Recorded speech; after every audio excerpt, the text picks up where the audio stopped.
Muito bem, vamos para a leitura, né, aí do nosso texto. Nós vamos estar falando hoje em Efésios, capítulo 3, versículos de 1 a 13, tá? Fazer essa exposição aí, versículo a versículo, para a gente entender um pouco o que o apóstolo tinha em mente quando estava escrevendo. Então, vamos lá, o que é que diz a palavra? Por esta causa, eu, Paulo, sou o prisioneiro de Cristo Jesus por amor de vós, gentios, se é que tendes ouvidos a respeito da dispensação da graça de Deus, a mim confiada para vós outros. Pois, segundo uma revelação, me foi dado a conhecer o mistério, conforme escrevi há pouco, resumidamente, pelo que, quando ledes, podeis compreender o meu discernimento no mistério, do mistério de Cristo, o qual em outras gerações não foi dado a conhecer aos filhos dos homens, como agora foi revelado aos seus santos apóstolos e profetas no Espírito, a saber, que os gentios são co-herdeiros, membros do mesmo corpo e coparticipantes da promessa em Cristo Jesus por meio do Evangelho, do qual fui constituído ministro, conforme o dom da graça de Deus, a mim concedida segundo a força operante do seu poder.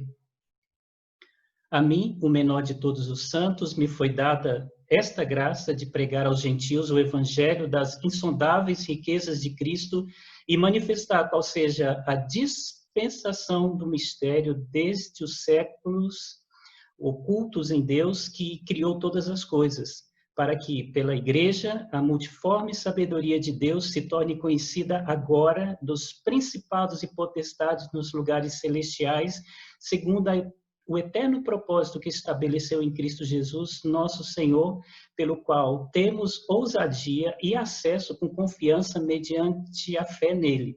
Portanto, vos peço que não desfaleçais nas minhas tribulações por vós, pois nisso está a vossa glória.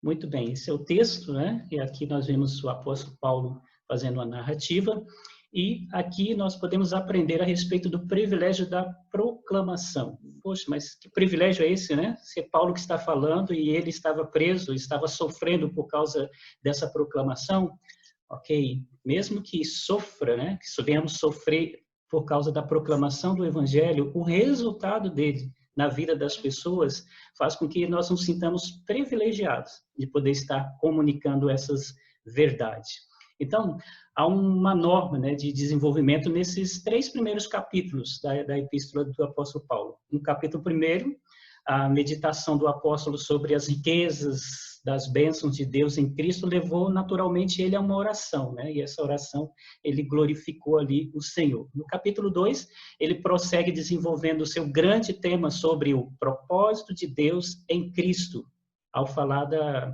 surpreendente graça de Deus que traz aqueles que estão mortos em pecados uma nova vida em Cristo e de quanto significa, né, a reconciliação dos judeus aí gentios, resultando aí num único povo, o povo de Deus. Então, os 3 capítulos, esses 2 primeiros capítulos, ele vai falando a respeito dessas questões. E no 3º capítulo, então, ele amplia, falando um pouco sobre esse privilégio diante de tudo que acontecera, então há um grande privilégio ali. Então, versículo 1, ele diz, por esta causa, eu, Paulo, sou o prisioneiro de Cristo Jesus, por amor de vós, gentios. Então, por esta causa, ou seja, diante de tudo aquilo que foi dito lá atrás, Paulo ele se colocou como um agente do Senhor, mesmo preso, para poder comunicar, então, essas grandes verdades, né? Então, no capítulo 1, versículo 1, nós vimos que, ali no início, Paulo falando a respeito de que ele foi chamado para ser apóstolo de Cristo, né? Então, ele era o apóstolo, determinado, e esse fato, né, dele ser apóstolo, determinava tudo aquilo que ia ser a vida dele. Então, assim como cada um de nós somos chamados para um devido serviço, né? Então, o nosso chamado vai determinar como que vai ser a nossa vida, como que vai ser a nossa obra, assim como de Paulo, e a natureza também até dos nossos relacionamentos, assim como Paulo também tinha em mente, tá? Como apóstolo, ele tinha isso muito bem claro na vida dele. tá? E a obra que ele ia realizar e o tipo de relacionamento que ele ia ter com as pessoas. Tanto é que a gente vê, posteriormente, ele narrando, né, as várias formas que ele se manifestou, né, para as pessoas de acordo com a realidade delas. Pobre para com os pobres, então, um sábio para com os sábios, e assim por diante. Então, diante do ministério que ele tinha que exercer, ele, então, moldava a sua vida, né? Não saindo dentro daquilo que era a vontade de Deus e da vida do Evangelho, mas ele aí se colocava. Então, por esta causa, pela causa dos gentios principalmente, ele se coloca até como prisioneiro de Cristo, ele se considera como prisioneiro de Cristo, né? Então, em favor da igualdade entre judeus e gentios, como povo de Deus, ele estava em prisão. Então, para ele, isso aqui já é um motivo de privilégio. O fato de ser chamado para pregar algo que ia promover, então, a junção de dois povos, né? Aqueles que eram judeus e todos aqueles outros que não eram, os gentios, para se tornar um só. Também, por amor aos gentios, é que ele fora, né, aprisionado. E agora, o isolamento dele resultava numa vantagem para eles. Então, se Paulo não estivesse preso ali, com certeza o evangelho, né, da forma como foi escrita, não chegaria aos gentios, e muito menos o modelo, né, de paixão de andar nesse caminho não estaria sendo mostrado ali para aqueles que estavam recebendo a carta, muito menos o amor, né, com que alguém se entrega para poder, então, beneficiar a vida de outros. Então, por esta causa que ele se coloca, né, diante de Deus. Externamente, ele era prisioneiro em Roma, só para todo mundo ver. Nossa, Paulo prisioneiro em Roma. Então, externamente, todo mundo via ele dessa forma, confinado ali pela vontade dos homens. Mas, lá dentro, espiritualmente, ele se considerava prisioneiro da vontade do seu mestre, o mestre Jesus. Então, se para alguns ele era prisioneiro dos homens, ele mesmo se considerava prisioneiro de Cristo. E por isso que muitas vezes nas cartas ele mesmo se coloca como servo, né, ou escravo de Cristo Jesus. E para ele isso era um motivo de alegria e não de pesar. Por esta causa ele se colocava, então, agradecido, né, e vendo assim como um privilégio essa proclamação. No versículo 2 ele diz para nós: se é que tendes ouvido a respeito da dispensação da graça de Deus, a mim confiada para vós outro, dispensação da graça, né? Se é que tendes ouvido, não implica aí numa dúvida, tá? Mas é só uma chamada da atenção para eles considerarem um pouquinho melhor tudo aquilo que ele já disse antes. Outrora tinha dito, justamente nesses primeiros capítulos que nós lemos, tá? Esse assunto levou a tratar de sua chamada especial como apóstolos aos gentios e o que isso significava para ele, né? Então, diante de tudo aquilo que ele colocou lá atrás, ele insere aqui o privilégio de ser chamado para anunciar, e anunciar dentro de uma dispensação da graça. Fora-lhe confiado uma especial comunicação da graça de Deus em referência específica aos gentios. Olha que maravilha. Por isso que ele é considerado o apóstolo dos gentios. Assim como os outros 11, né, foram ali para os judeus, trabalharam com os judeus, Paulo, que veio posteriormente como um apóstolo, ele foi designado para poder proclamar a graça de Deus para os gentios. E qual era essa graça? O evangelho da incircuncisão, que é o de favor imerecido de Deus para trazer o homem à salvação. Ou seja, os judeus, como nós vimos na lição passada, se gabavam muito de ser de Deus por causa da circuncisão. E os gentios, eles se sentiam ali tímidos, né? E não contavam com essa graça. Mas agora Paulo trouxe a eles essa revelação, essa verdade dessa graça de Deus, que é de que o incircunciso também faz parte do povo de Deus por meio de um ato de quê? De graça de Deus, não merecido, mas Deus juntou os dois agora em Cristo Jesus para poder tornar dos dois um. Paulo que levou essa notícia, interessante até quando ele subiu, né, para poder falar com os apóstolos, eles ficaram meio que sem entender direito. Por quê? Porque eles não tinham recebido essa revelação. Paulo, ele diz que recebeu, né? Então ele usa a expressão a mim confiada a fim de expressar o privilégio de fosse alguém a serviço de Cristo e para referir-se à tarefa específica por ele designada. Como eu disse, os outros apóstolos foi designado para falar aos judeus, e ele foi chamado especificamente, né? Ou seja, Deus o chamou, a mim confiou, ou seja, me separando e dando a responsabilidade também de levar essa palavra diferenciada a tantos outros que têm essa necessidade que Deus, lá nos tempos eternos, já tinha programado, né, para que eles fossem alcançados também. Então, lá na dispensação da graça de Deus, quando Deus preparou todas essas coisas e quando ele resolveu colocar em prática, lá estava Paulo, chamado por Deus para desenvolver e anunciar essa verdade. E aí, pois, segundo uma revelação, me foi dado conhecer o mistério, conforme escrevi há pouco resumidamente. Então, foi-lhe dado o quê? A conhecer o mistério através de um conhecimento especial do propósito de Deus para com os gentios, tá? Então, as palavras revelação, né, e o tornar-se conhecido são usadas em conexão uma com o outro, tá? Então, assim, não é uma revelação que vem de outra dimensão, muito pelo contrário, era algo que o próprio Evangelho, a própria palavra de Deus já vinha, né, de Cristo principalmente, já vinha anunciando.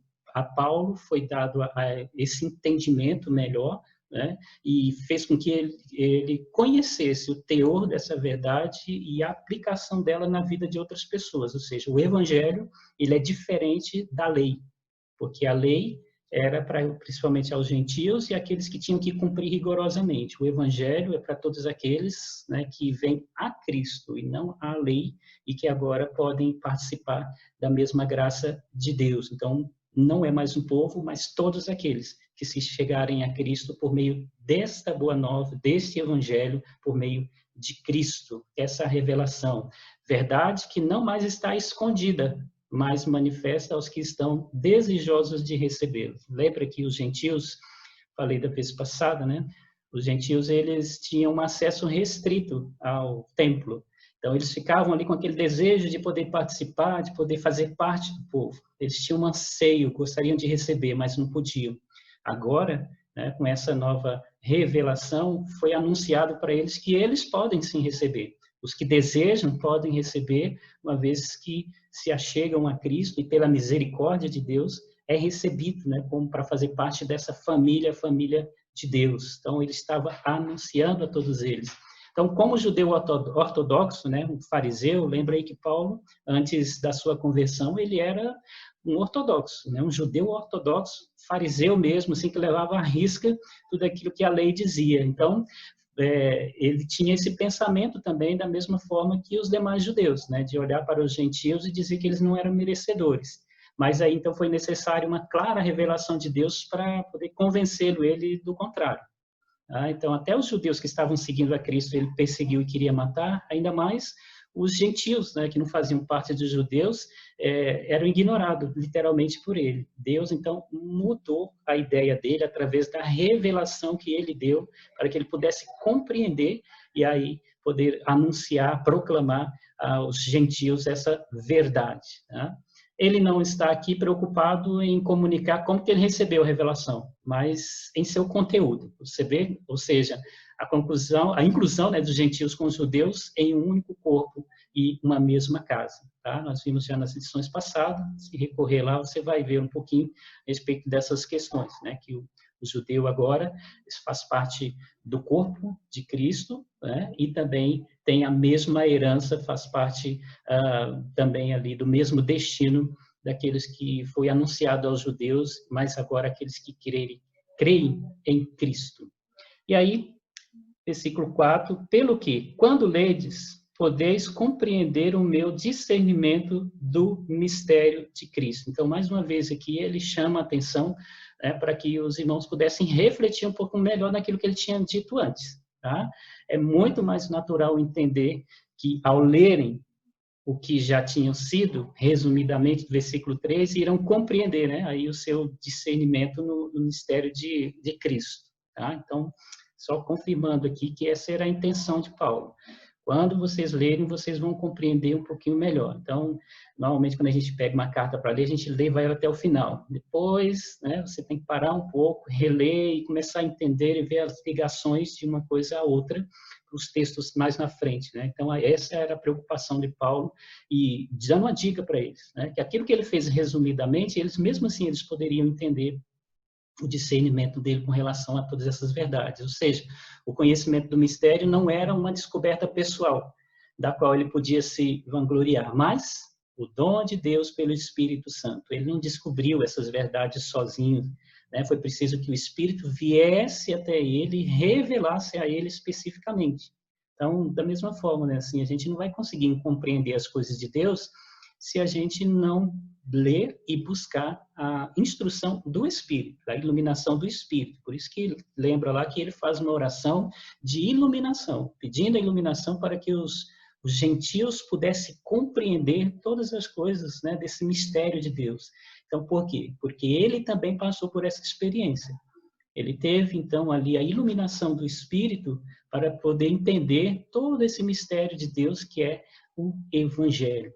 E aí, o mistério é o propósito de Deus, de fazer convergir em Cristo todas as coisas, tá? Tanto as que estão nos céus, como as que estão na terra, e principalmente no que diz respeito para que o propósito, né, da igreja possa se cumprir no mundo. Então, tudo isso deve se convergir em Cristo, dos dois povos fazendo um, e aí poder, então, anunciar e propagar, né, o evangelho aonde quer que eles estivessem. Paulo estava cumprindo essa sua missão, né, o entendimento que ele tinha. Paulo pensou no mistério como o grande propósito em Cristo, não unicamente propósito de Cristo, mas o mistério é qual que é o propósito da igreja em Cristo.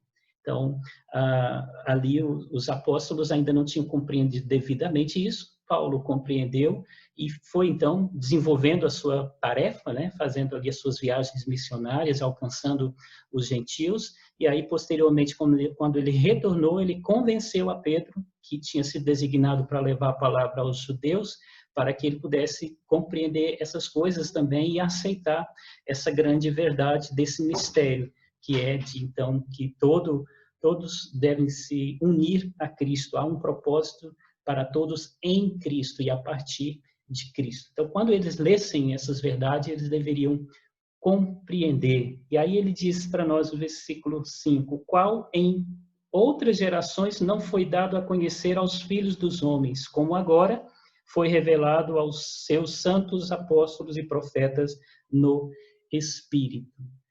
O propósito de Deus, de que os judeus e os gentios deveriam realmente se tornar um povo, não foi dado a conhecer ali aos filhos dos homens de uma forma muito clara como estava sendo agora. Então, em todo o Antigo Testamento foi revelado, Deus foi revelando, só que não plenamente, de forma que os judeus começaram a ter esse discernimento, né, errôneo de que era só eles que eram a nação de Deus, o povo exclusivo de Deus, e que os gentios não faziam parte. No entanto, essa não era, né, a palavra de Deus, a mensagem de Deus. Eles entenderam e eles passaram dessa forma porque não foi revelado a eles claramente. Mas agora foi revelado muito claro aos apóstolos e profetas da nova ordem. O Espírito, então, procurou revelar isso. Tá? Então, a partir do momento que Cristo veio, anunciou todas as coisas, ele disse que o Espírito viria sobre a vida dos seus discípulos, né? E eles compreenderiam todas essas coisas.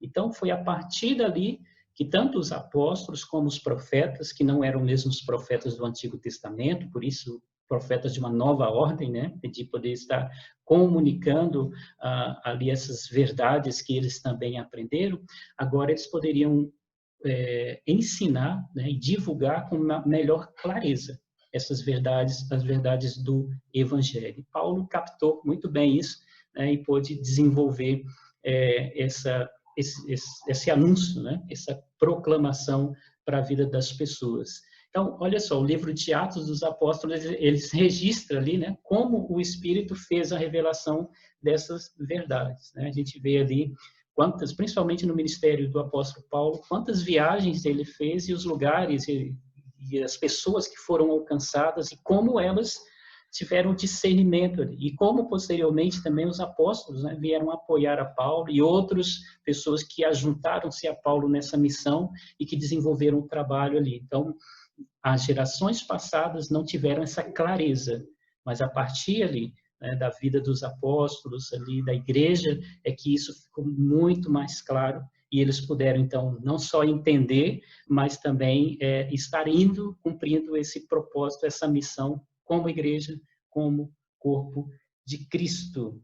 O versículo de número 6, ele diz, a saber, que os gentios são co-herdeiros, membros do mesmo corpo e co-participantes da promessa em Cristo Jesus por meio do Evangelho. Então, o que foi revelado?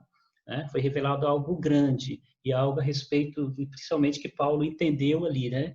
E aí, como orgulhoso fariseu, ele partilhava, então, do mesmo desdém, né, que os judeus tinham para com os gentios. Então, para ele, os gentios não faziam parte de forma alguma.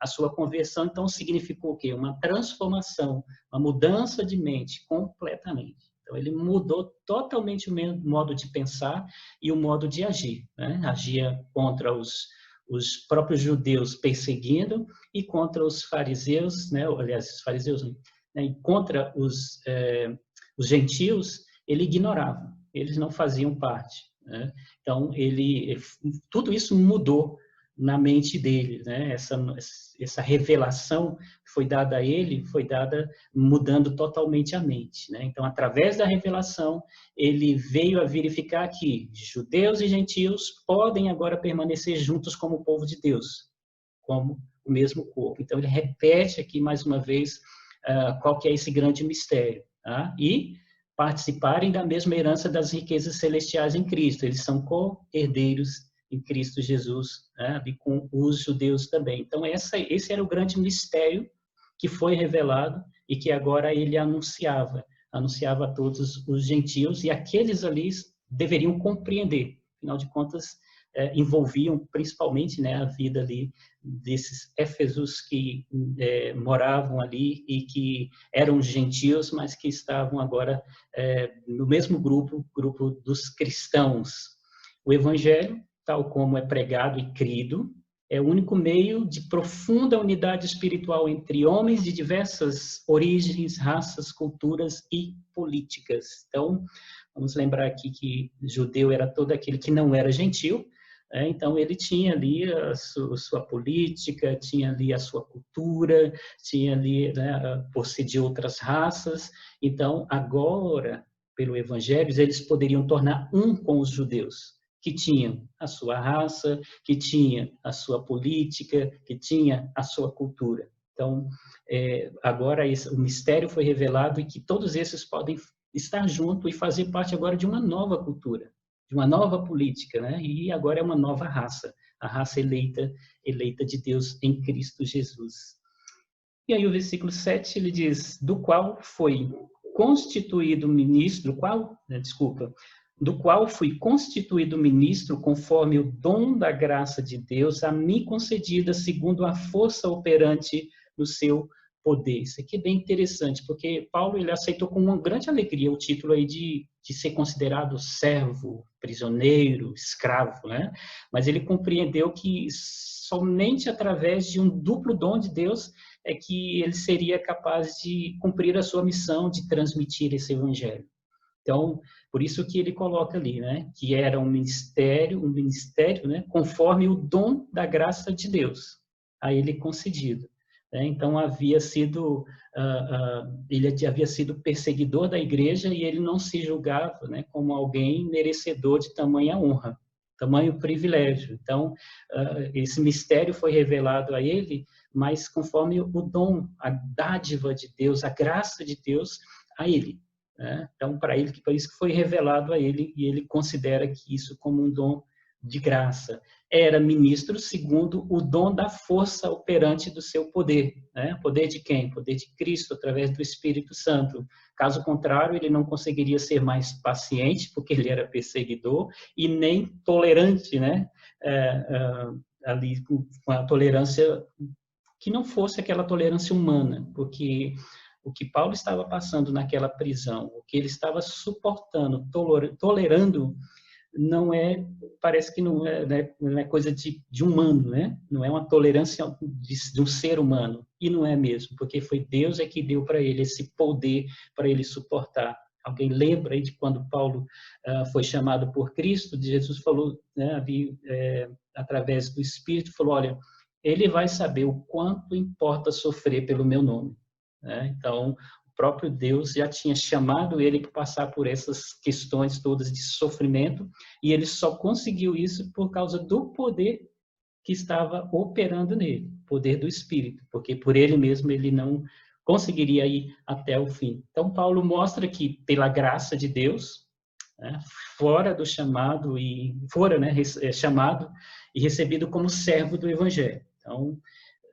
o fato dele ser chamado é porque Deus graciosamente o escolheu, né? E o poder, pelo poder de Deus, fez tudo o que era útil para esse serviço. Então, ele mesmo ali não via motivo de se gloriar, né, naquilo que ele era, naquilo que ele fazia. E ele tinha alegria desse título, não no sentido de que ele se achava o melhor, mas porque foi a graça de Deus que operou de forma a ele realizar todas essas obras, né, e ser chamado ali como um servo de Deus.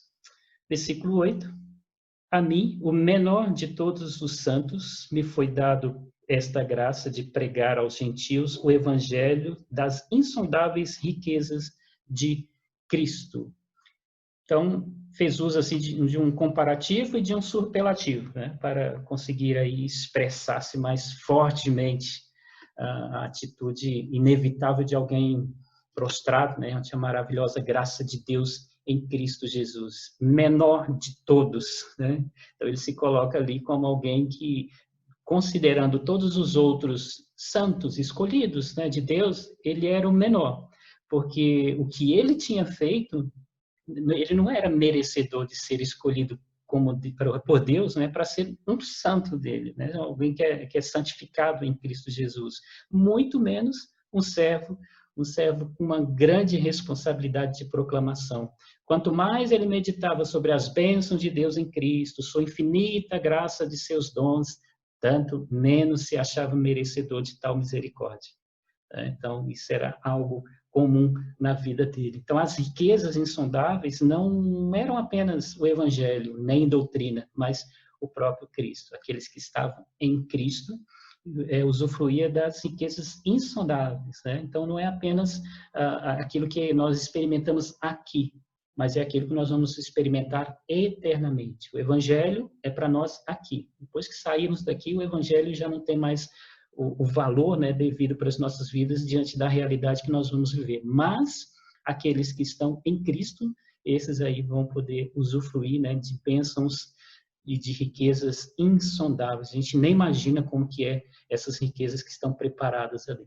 Então, o privilégio inestimável da chamada de Paulo foi apresentar Cristo aos gentios, que ainda não tinham ouvido falar dele, nem tinham sido incluídos no reino de Deus. Você pensou?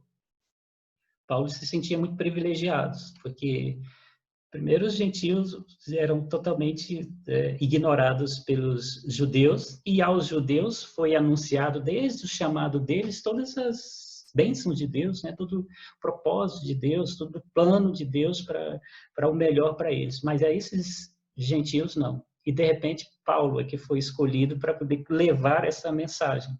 Então ele se sentia muito privilegiado no que diz respeito a essa proclamação. E aí a gente olha para nós também, por exemplo, né, que a palavra de Deus diz que os anjos queriam ter esse privilégio também, mas só que Deus deixou para os homens, para nós, esse privilégio de proclamar essa verdade, né, esse mistério que tinha sido ocultado, que não tinha sido muito compreendido, mas que a partir de Cristo se tornou muito claro, e agora a gente tem a oportunidade de levar isso, né, essa revelação às pessoas que ainda não conhecem, que estão distantes de Deus. Para Paulo isso era tremendamente um privilégio.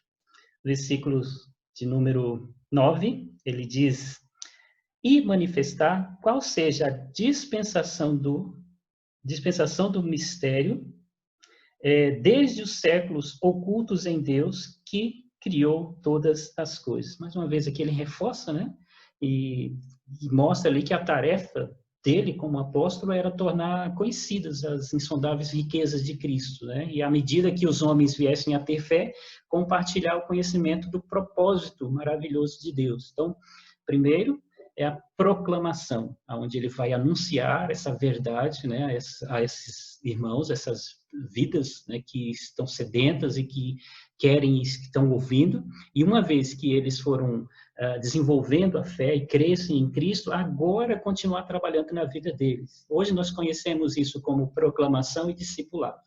Então o apóstolo Paulo, ele fez essas duas coisas, né? Ele proclamou e aí depois ele discipulou essas vidas. E isso é a tarefa nossa que nós devemos fazer, né? Nós temos que não só proclamar, anunciar, semear, mas também, uma vez que as pessoas demonstram essa fé e se apegam a Cristo, nós devemos continuar o nosso trabalho aí de mostrar o propósito maravilhoso de Deus, né, na vida deles, né? De forma que a pessoa ela vai crescer em Cristo e vai desenvolver aquilo para o qual Cristo a salvou e que está preservando ali ainda, né?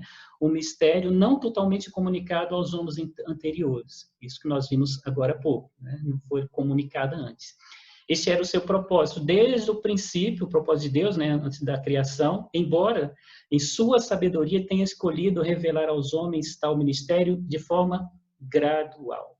Tá? Por isso que quando a gente vê Cristo, a gente diz que Cristo ele veio na plenitude dos tempos. Ou seja, Deus tinha escolhido aquele momento para poder deixar bem claro tudo aquilo que ele vinha falando aos poucos, ele vinha soltando aos poucos aquilo que era o seu plano, o seu propósito. Em Cristo, ele revelou por completo. E a partir de Cristo, aqueles a quem é chamado, né, para entender esse mistério, é proclamado ali, né, tudo aquilo que diz respeito ao plano e ao propósito de Deus antes mesmo dele criar todas as coisas. Então, nós temos agora a missão de manifestar aí para todo mundo o plano de Deus, que agora está claro, está definido e está aqui pronto para a gente anunciar, porque se completou, chegou o final de toda a revelação de Deus a respeito do seu plano. O versículo 10... para que pela igreja, olha só, para que pela igreja a multiforme sabedoria de Deus se torne conhecida agora dos principados e potestades nos lugares celestiais. Olha que coisa interessante, né? O que simplesmente em 2, né, capítulo 2, versículo 7, foi sugerido, está aqui expresso mais plenamente, tá bom? Que Deus ia revelar nos séculos vindouros, né? Estava escrito no capítulo 2, versículo 7. Que este grande propósito de Deus para a igreja vai além desta ordem no mundo e no tempo presente. Olha que coisa interessante, né? Em meio à proclamação aos homens, quando nós estamos anunciando, né, o evangelho aos homens, as hostes celestiais que conhecem toda a riqueza, o poder de Deus, são esclarecidos através da igreja a respeito da sua obra pela salvação do homem. Olha só. Aqueles que vivem nas regiões celestiais, né, os anjos, aqueles que estão com o próprio Deus, tem coisas que eles desconheciam e que eles só passaram a conhecer a partir do momento que aos homens foi revelado pelo próprio Espírito. Então, quando nós proclamamos e quando a igreja começa a desenvolver essa sua proclamação, né, fica muito mais claro para aqueles que estão nas regiões celestes, né, tanto os anjos bons como os maus, qual que é a obra de Deus para a salvação do homem. Eles não sabiam qual que era. Afinal de contas, Deus tinha reservado para ele tudo isso. Ele foi revelando aos poucos, tanto aos homens quanto aos anjos também. E agora, ele revelou de uma vez, e quando a igreja ela desenvolve essa proclamação aos homens, aqueles que estão lá em cima, eles também compreendem. Por isso que diz, né, o texto lá que os anjos se alegram, celebram quando há uma salvação aqui, né, quando uma pessoa se rende aos pés de Cristo Jesus. Coisa maravilhosa, hein? A gente aqui, e nesse sentido, o apóstolo Paulo, ele considera ali que os homens, né, são maiores, né, do que os anjos nesse privilégio, porque primeiro foi revelado aos homens.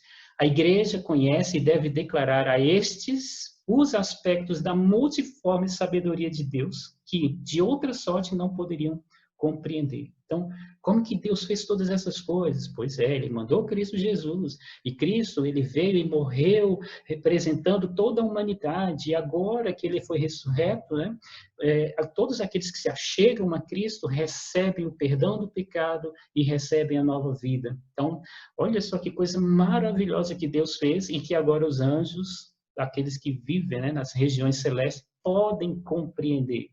E toda vez que essas coisas são aplicadas na vida de alguém, eles se alegram aí com essa sabedoria de Deus em fazer algo, né, de forma que pudesse, então, cativar a mente, né, do ser humano e trazê-los para a comunhão com ele, livrando, assim, da condenação. Para Paulo, pelo menos num sentido, os seres humanos pertencentes à Igreja de Deus, comprados, né, por seu sangue, possuíam uma posição superior aos dos anjos. Então, o que eu disse agora há pouco, né? Então, pelo menos nesse sentido, os anjos parece que eles são, quer dizer, os homens, né? Nesse sentido, os homens são superiores aos anjos porque eles conhecem, a eles foram revelados. Deus não revelou aos anjos, revelou aos homens esse grande privilégio aí, né, dessa revelação do Evangelho em Cristo Jesus. Versículo 11. Segundo o eterno propósito que estabeleceu em Cristo Jesus, nosso Senhor. Ou seja, toda aquela revelação foi mediante um propósito que o próprio Deus estabeleceu. Por trás de todos os eventos da história desse mundo, existe um propósito eterno em desenvolvimento. Tá? Por isso que Deus fez lá em Adão, depois foi anunciando pelo dilúvio, e depois veio por Moisés e as leis, aí veio, né, por Davi e o reino dele, aí veio pelos profetas, chegou em Jesus.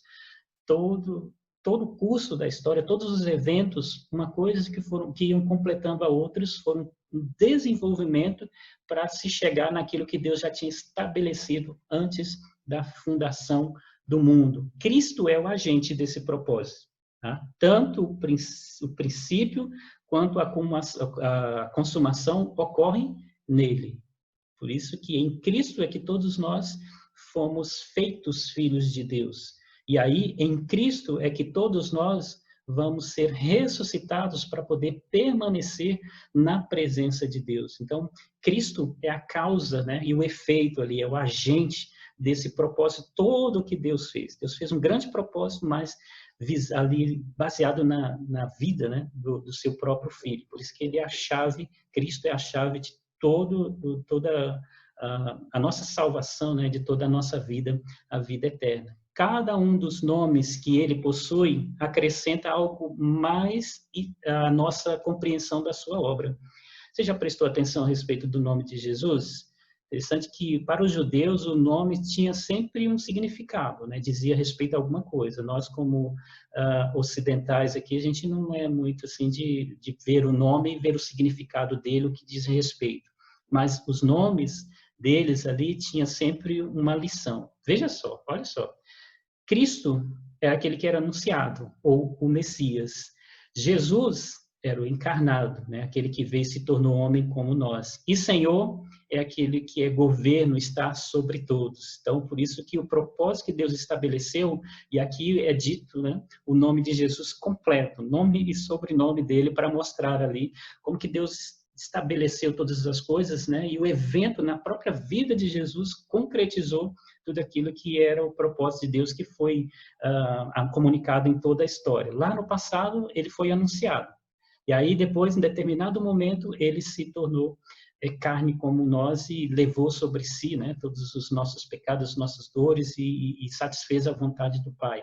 E agora, né, e para a eternidade, ele é Senhor. Ele foi colocado como Senhor sobre todas as coisas. Então, Deus fez em Cristo Jesus todas essas coisas aconteceram. O plano de Deus foi concebido desde a eternidade com um objetivo eterno.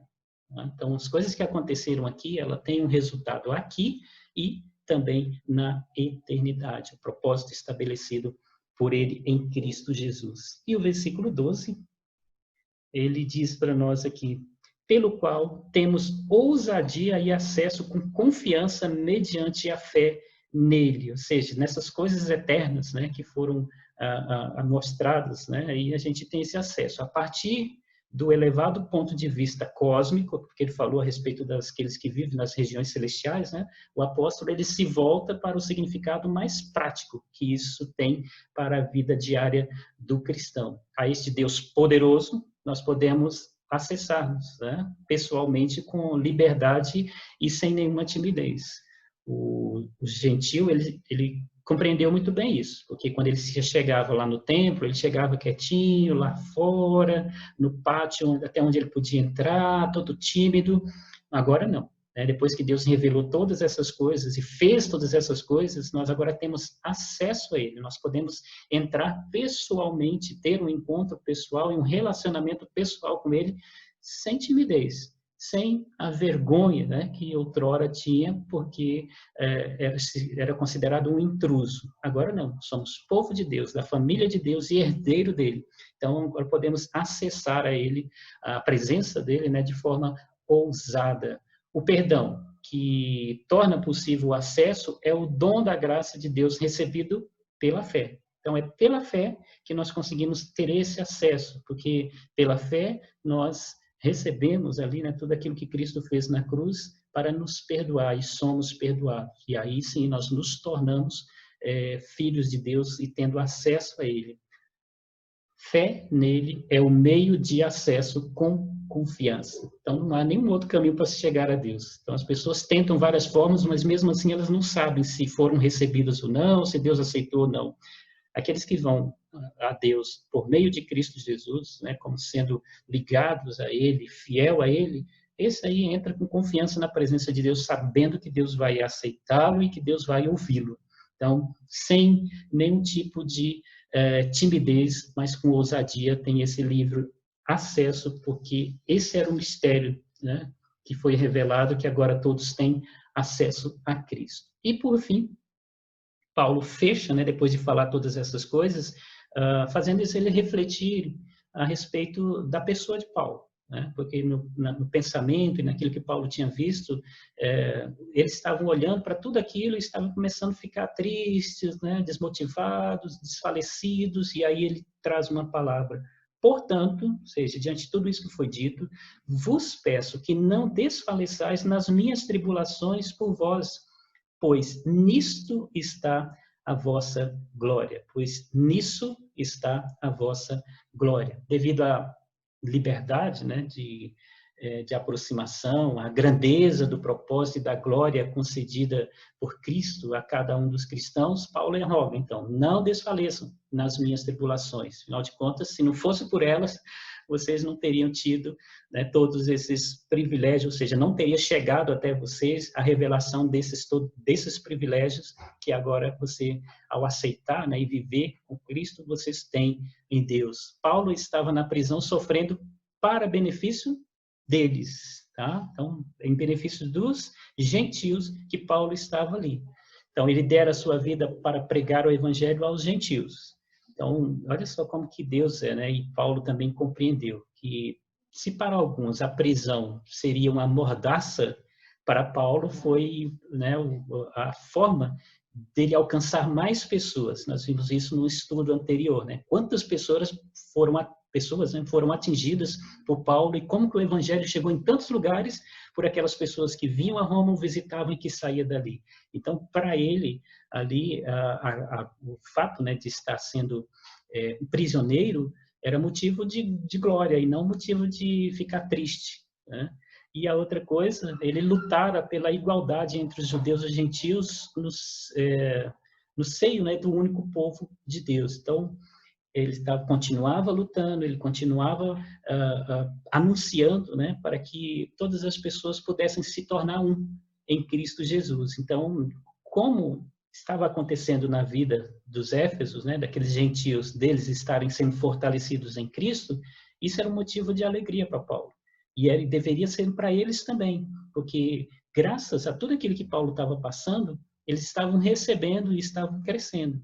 Então, para o apóstolo Paulo, o desejo do coração deles é que eles não desfalecessem, mas que ele se alegrasse. Então, no desejo de fazer isso e na graça que lhe fora dada na prisão, declara que podiam se gloriar, certos de que Cristo estava sendo engrandecido.